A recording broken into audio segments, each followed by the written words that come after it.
Baik, Assalamualaikum warahmatullahi wabarakatuh. Pertemuan kali ini kita akan membahas tentang SDA hutan dan permasalahannya, di mana hutan ini juga merupakan salah satu sumber daya alam yang bisa diperbarui. Kajian mengenai hutan itu ada 3 aspek. Yang pertama, upaya mengintegrasikan antara kepentingan ekonomi, yaitu hutan sebagai penghasil devisa untuk biaya pembangunan. Kemudian yang kepentingan kedua itu ada kepentingan ekologis hutan, di mana hutan itu sebagai daya dukung keseimbangan lingkungan. Jadi dua kepentingan tersebut harus saling berintegrasi atau harus saling satu kesatuan. Kemudian aspek yang kedua, adanya ketidakmerataan hasil hutan, terutama pada kayu, karena ada beberapa kelompok pengelola dengan masyarakat lokal yang notabene itu mereka sebagai pemilik. Jadi banyak kasus yang hasil hutannya itu tidak merata. Kemudian aspek yang ketiga itu terkait lemahnya kekuatan kontrol lembaga pemerintahan, baik lokal maupun pusat terhadap permasalahan kehutanan. Nah, hal ini terbukti bahwasanya lemahnya kontrol terkait hutan itu kalau kita lihat contohnya di daerah Kalimantan ya, di mana ada kejadian kebakaran hutan. Nah, itu bukan 1 atau 2 kali, tapi sudah cukup banyak terkait permasalahan hutan karena kebakaran hutan ya. Dimana di tahun berapa ya waktu itu ada kejadian kebakaran hutan yang menyebabkan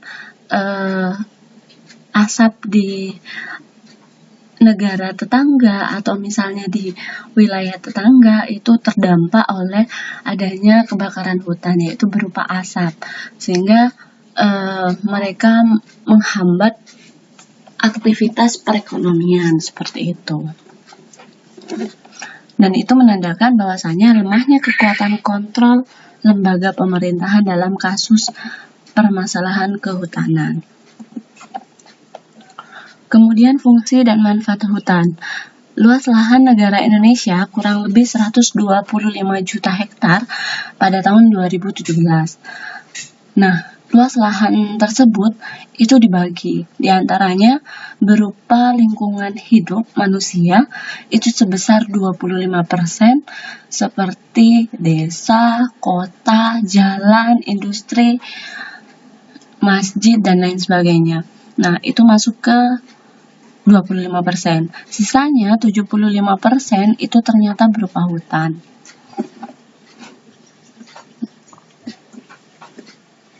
Hutan yang ada di Indonesia berdasarkan fungsinya itu dibedakan menjadi 5 jenis.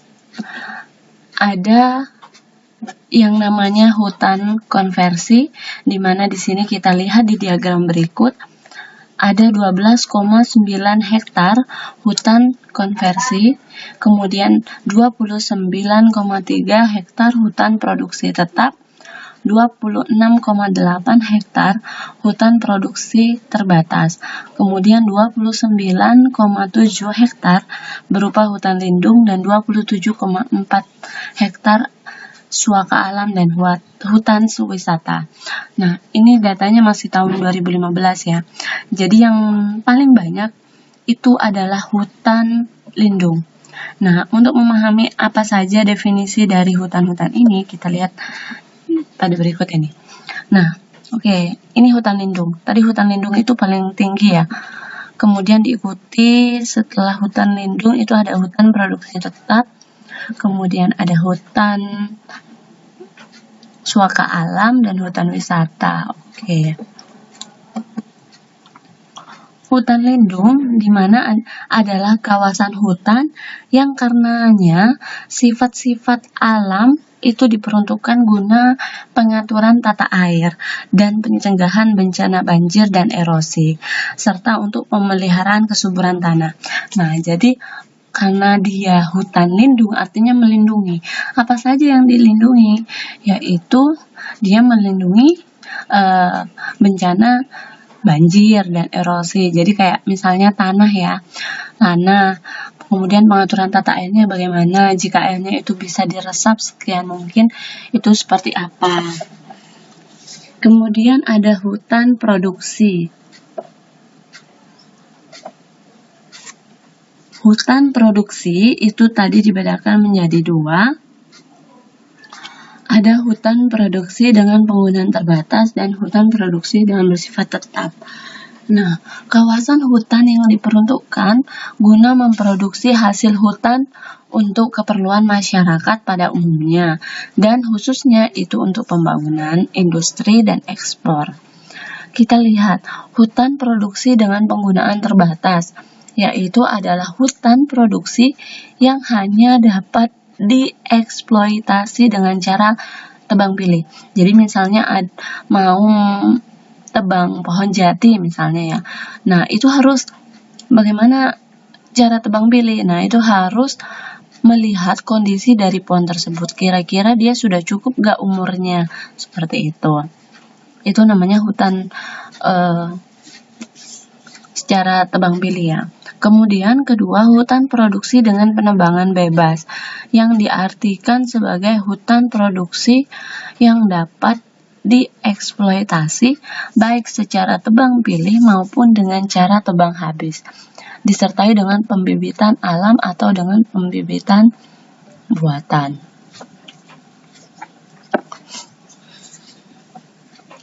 Nah, jadi kalau yang tadi tebang pilih berarti masih ada sisa, kalau tebang habis berarti itu semuanya ditebang pohonnya, tapi dengan catatan harus ada pembibitan atau pembibitan buatan.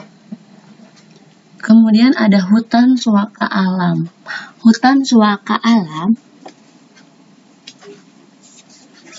itu merupakan kawasan hutan yang karena sifatnya yang khas diperuntukkan secara khusus untuk perlindungan alam hayati lainnya. Jadi ada beberapa jenis juga di sini. Ada yang hutan suaka alam yang berhubungan dengan alamnya yang khas, termasuk alam hewani dan alam nabati yang perlu dilindungi untuk kepentingan ilmu pengetahuan dan kebudayaan. Yang selanjutnya itu disebut dengan cagar alam. Jadi berhubungan dengan alam ya, jadi disebut dengan cagar alam. Kemudian, hutan suaka alam yang ditetapkan sebagai suatu tempat hidup marga satwa yang mempunyai nilai khas bagi ilmu, pengetahuan, dan kebudayaan, serta merupakan kekayaan dan kebanggaan nasional yang kemudian disebut marga satwa. Jadi suaka alam itu ada cagar alam dan ada juga marga satwa. Selanjutnya itu ada hutan wisata, di mana hutan wisata itu adalah kawasan hutan yang diperuntukkan secara khusus untuk dibina dan dipelihara guna kepentingan pariwisata atau perburuan, yaitu hutan wisata yang memiliki keindahan alam, baik keindahan nabati, keindahan hewani, maupun keindahan alamnya sendiri, yang memiliki corak khas untuk dimanfaatkan bagi kepentingan rekreasi dan kebudayaan. Nah, hutan seperti ini disebut dengan taman wisata.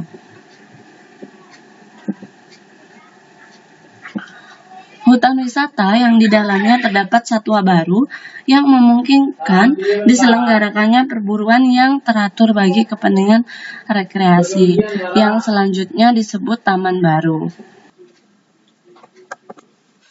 Manfaat hutan selanjutnya adalah hutan sebagai keanekaragaman hayati, di mana keanekaragaman hayati itu mengacu kepada keanekaan dan kelimpahan gen, jenis, dan populasi makhluk hidup, tumbuhan, hewan, dan mikroorganisme, serta ekosistem di mana makhluk hidup itu berada.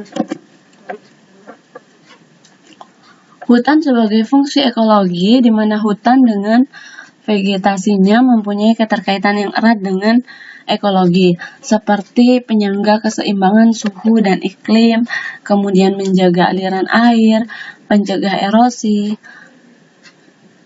dan penyebab oksigen. Jadi hutan di mana itu bisa menghasilkan O2 atau oksigen. Kemudian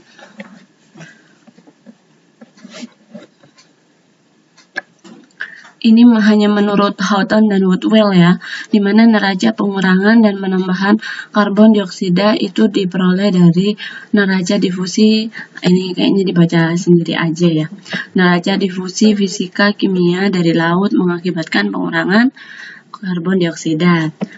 Kemudian neraca pernafasan melepas 50 meter ton karbon dioksida per tahun. Kemudian pengurangan 50 meter ton per tahun dari pernafasan tanah, dari limbah, kegiatan pertanian organik, dan sebagainya. Kemudian ada pelepasan karbon dioksida dari energi fosil, sebagian besar dari industri, sebanyak 5 meter ton per tahun. Hutan sebagai pendorong pembangunan, di mana sektor kehutanan adalah penghasil devisa non-migas nomor 2 setelah tekstil. Di samping itu, sektor hutan juga mempekerjakan kurang lebih 300.000 orang pekerja secara langsung dan 700.000 orang secara tidak langsung. Kemudian masalah hutan Indonesia. Masalah yang paling serius yang dihadapi oleh hutan Indonesia adalah masalah deforestasi atau penyusutan luas hutan, di mana sistem eksploitasi yang dijalankan selama ini telah menyebabkan kawasan hutan menyusut dengan sangat cepat. Indonesia telah kehilangan 72% hutan asli dalam kurun waktu tidak lebih dari 3 dekade dengan tingkat deforestasi yang tertinggi di dunia. Kemudian masalah lainnya ada kebakaran hutan yang dalam jumlah skala besar. Nah, ini yang saya sempat singgung tadi di awal ya. Di mana adalah sebuah fenomena yang cenderung menjadi rutin dalam 20 tahun terakhir. Kecenderungan tersebut ditunjukkan dengan siklus kebakaran hutan yang semakin pendek dan meluas setiap tahunnya. Kemudian tahun 1982 ini juga pernah terjadi kebakaran hutan di Kalimantan Timur yang menghanguskan lebih dari 3 juta hektar. Lalu berturut-turut kebakaran hutan yang terjadi pada tahun 1991, 1994, dan mulai tahun 1997. Jadi hampir terjadi itu setiap tahunnya. Jadi misalkan kalau yang tadi siklusnya dari 82 kemudian ke 91 itu kan cukup panjang, cukup banyak jangka waktunya. Namun ternyata setelah 1991 itu siklusnya lebih pendek, yaitu 3 tahun. 3 tahun terjadilah kebakaran hutan kemudian. Seperti itu. Nah, ini juga menurut penelitian oleh Renata Simanatupang, di mana masalah kehutanan itu ternyata disebabkan oleh beberapa hal. Di antaranya itu ada log ilegal. Log ilegal ini merupakan kebutuhan ini berdasarkan Depkutbun, Departemen Kehutanan, itu mengatakan bahwasanya kebutuhan bahan baku kayu bulat itu mencapai 60 juta meter kubik, sementara kemampuan hutan memasokkan kayu itu hanya sebesar 30 juta. Nah, selebihnya itu berasal dari kayu ilegal. Jadi kayak gini.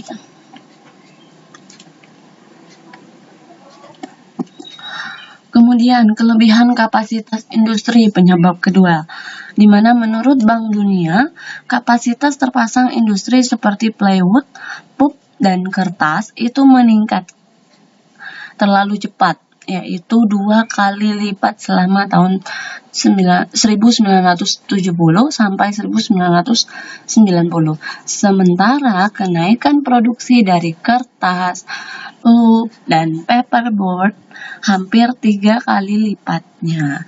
Nah, hal ini terjadi karena mengikuti perkembangan pasar dunia, di mana peningkatan ekspor dari kedua industri itu cukup besar selama 2 tahun terakhir. Nah, jadi kelebihan kapasitas industri itu juga bisa menyebabkan terjadinya kebakaran hutan. Kemudian penyebab ketiga itu ada KKN di sektor kehutanan. Korupsi, kolusi, dan nepotisme. Di mana kita tahu ini di masa Orde Baru, HPH menjadi jatah petinggi militer. Kemudian berpindah ke tangan penguasa dan selanjutnya diberikan kepada kalangan dekat mantan Presiden Soeharto. Ini sejarahnya ya. Kemudian dari saking parahnya kasus KKN di sektor kehutanan sehingga seringkali berbagai peraturan yang dikeluarkan itu tidak berjalan dengan efektif. Sehingga para raja hutan mendapat hak konversi lahan hutan menjadi perkebunan kelapa sawit. Jadi dirubah, dikonversi itu dirubah. Yang awalnya lahan hutan kemudian menjadi perkebunan kelapa sawit. Menurut Skepti, ini mereka mendapat hak istimewa itu adalah Sukanto Tanoto, PT Indah Indosawit, kemudian Eka Cipta Wijaya, dan Soehargo Gondokusumo. Nah, ini adalah yang mendapatkan hak istimewa, yang mendapat izin untuk mengkonversi hutan bakau di Sumatera Selatan atau di Sumsel menjadi tambak udang. Nah, jadi kayak gitu. Jadi dikonversi ya, yang tadinya hutan dijadikan tambak udang. Terbatasnya hak masyarakat akan hutan itu juga menjadi salah satu penyebab.